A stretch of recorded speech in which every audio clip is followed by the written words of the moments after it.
इति श्री स्वामी चरित सारामृत नाना प्राकृत कथा संमत सदा परिसुत भाविक भक्त सप्तमाध्याय गोडहा श्री राजाधिराज योगीराज श्री स्वामी समर्थ चरणार्पणमस्तु. अध्याय 8.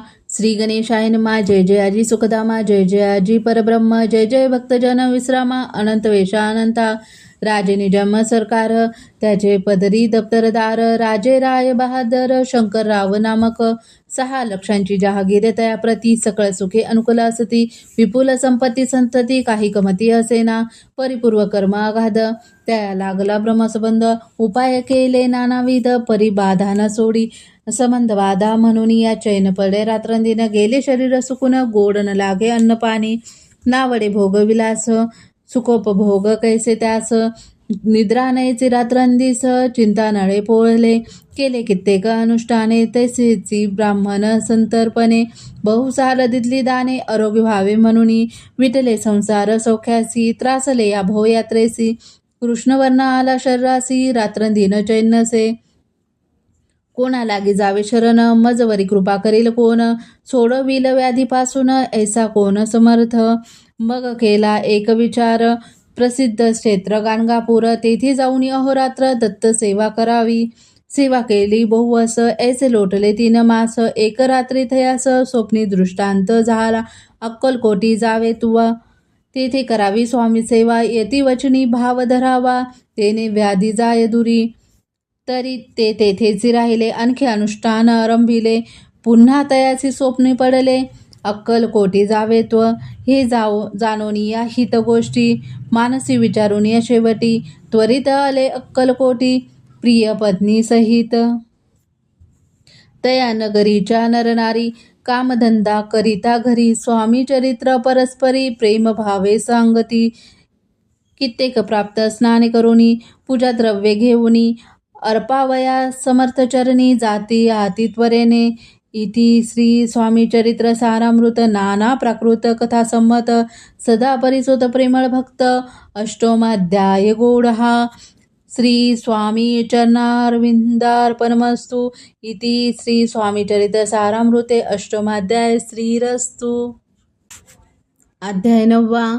श्री गणेशाय नमः. घरोघरी स्वामी कीर्तन, नित्य होती ब्राह्मण भोजने, स्वामी नामाची जप ध्याने, अखंडित चालली, दिगंतरी गाजली ख्याती, कामना धरून या चिती, बहुत लोक दर्शना येते अक्कलकोट नगरात, ब्राह्मण क्षत्रिय वैशाधिक, शूद्र आणि अनामिक, पारसी येवन भाविक, दर्शना येती धावुनी, यात्रेची गर्दी भारी, सदा आनंदमय नगरी, साधू संत ब्रह्मचारी, फकीर संन्यासी येती पै, किती वर्णावे महिमान, जेथे अवतरले परब्रह्म, ते नगरी वैकुंठधाम प्रत्यक्ष भासू लागली. असो ऐशा नगरात शंकरराव प्रवेशत, आनंदमय झाले चित्त, समाधान वाटले, जे होते स्वामी सेवक, त्यात सुंदराबाई मुख्य.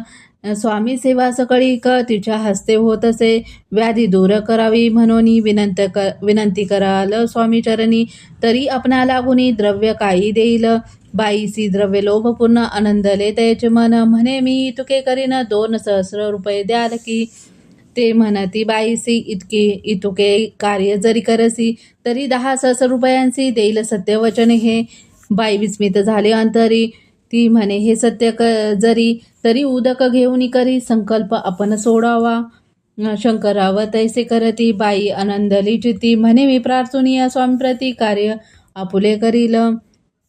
बाई स्वामींसी बोले वचन, हे गृहस्थ थोर कुलीन, परिपूर्व कर्मे या लागून ब्रह्मसंबंध पीडितो, तरी आता कृपा करुनी मुक्त करावे व्याधीपासूनी. ऐसे एकता वरदानी समर्थ तेथुनी उठले, यवन स्मशानभूमीत आले ते राज त्वरित, एक नूतन खाचेत निजले छटी टाकोनी.